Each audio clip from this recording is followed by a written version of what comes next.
আসসালামু আলাইকুম সুপ্রিয় ওমান প্রবাসীগামী বাংলাদেশি ভাইয়েরা, কেমন আছেন সবাই? আশা করছি সকলেই ভালো আছেন।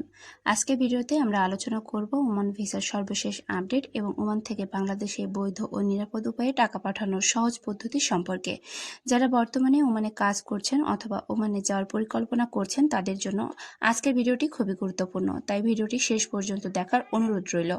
সবার আগে ওমান ভিসার সর্বশেষ আপডেট নিয়ে কথা বলি। 2026 সালের সর্বশেষ তথ্য অনুযায়ী বাংলাদেশ ও ওমানের মধ্যে জনশক্তি সহযোগিতা আরও জোরদার করার জন্য দুই দেশের উচ্চ পর্যায়ের আলোচনা অব্যাহত রয়েছে।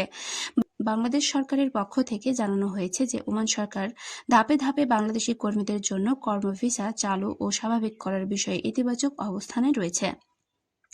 পাশাপাশি যেসব বাংলাদেশি আগে থেকেই ওমানে অবস্থান করছেন তাদের মধ্যে যাদের কাগজপত্রের কিছু সমস্যা রয়েছে সেসব বিষয়েও সমাধানের উদ্যোগ নেওয়া হয়েছে।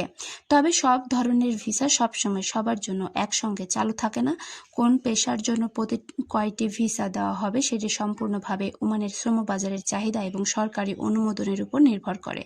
তাই কেউ যদি বলে সে সব ধরনের ওমান ভিসা শতভাগ উন্মুক্ত হয়ে গেছে, তাহলে সেই তথ্য যাচাই না করে বিশ্বাস করবেন না। সরকারি ঘোষণা এবং অনুমোদিত রিক্রুটিং এজেন্সির তথ্য অনুসরণ করাই সবচেয়ে নিরাপদ। যারা নতুন করে ওমানে যেতে চান তারা অবশ্যই বৈধ চাকরির অফার, আসল ওয়ার্ক পারমিট এবং ভিসার সত্যতা যাচাই করে তারপরে অর্থ লেনদেন করবেন। কোনো দালাল বা সোশ্যাল মিডিয়ার বিজ্ঞাপন দেখে তাড়াহুড়ো করে সিদ্ধান্ত নেবেন না, কারণ প্রতারণার ঘটনা এখনও ঘটছে। এবার চলুন জেনে নেওয়া যাক ওমান থেকে বাংলাদেশে টাকা পাঠানোর সবচেয়ে সহজ এবং নিরাপদ উপায় কি।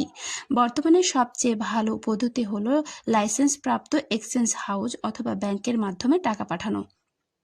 ওমানে অনেক স্বীকৃত এক্সচেঞ্জ হাউস রয়েছে, সেখানে খুব সহজেই আপনার পাসপোর্ট বা রেসিডেন্ট কার্ড দেখিয়ে বাংলাদেশে যে কোনো ব্যাংক অ্যাকাউন্টে টাকা পাঠানো যায়। এছাড়া অনেক প্রতিষ্ঠান তাদের নিজস্ব মোবাইল অ্যাপ চালু করেছেন, তার মাধ্যমে ঘরে বসে নিরাপদে রেমিটেন্স পাঠানো সম্ভব। টাকা পাঠানোর সময় অবশ্যই প্রাপকের নাম, ব্যাংক অ্যাকাউন্ট নম্বর এবং মোবাইল ব্যাংকিং তথ্য সঠিকভাবে লিখতে হবে। ভুল তথ্য দিলে টাকা পৌঁছাতে দেরি হতে পারে অথবা লেনদেনের জটিলতা তৈরি হতে পারে। আরেকটি গুরুত্বপূর্ণ বিষয় হলো কখনো অবৈধ হুন্ডি বা অনুমোদিত মাধ্যমে টাকা পাঠাবেন না। অনেক সময় বেশি রেটের লোভ দেখিয়ে হুন্ডির মাধ্যমে টাকা পাঠাতে উৎসাহিত করা হয়, কিন্তু এতে আপনার কষ্টার্জিত অর্থ ঝুঁকির মধ্যে পড়ে এবং কোনো সমস্যা হলে আইনগতভাবে সেই টাকা ফেরত পাওয়ার সুযোগও থাকে না। তাই সবসময় বৈধ ব্যাংকিং বা অনুমোদিত মানি এক্সচেঞ্জের মাধ্যমে রেমিটেন্স পাঠান। সবশেষে বলবো, ওমানে যাওয়ার আগে ভিসার সর্বশেষ অবস্থা অবশ্যই সরকারি সূত্র বা অনুমোদিত রিক্রুটিং এজেন্সির মাধ্যমে নিশ্চিত করুন।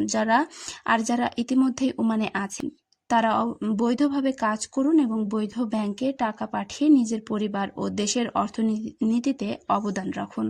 আজকের ভিডিওটি যদি আপনার ভালো লেগে থাকে বা তথ্যগুলো উপকারী মনে হয় তাহলে ভিডিওটিতে একটি লাইক দিন, চ্যানেলটি সাবস্ক্রাইব করুন এবং পাশে থাকা বেল আইকনটি অন করে রাখুন, কারণ বিদেশের চাকরির, ভিসা, বেতন এবং প্রবাসীদের গুরুত্বপূর্ণ সব আপডেট আমরা নিয়মিত আমাদের এই চ্যানেলে তুলে ধরি। তো সবাই ভালো থাকুন, দেখা হচ্ছে পরবর্তী কোনো আপডেটে। সকলেই ভালো থাকবেন, সুস্থ থাকবেন। আল্লাহ হাফেজ।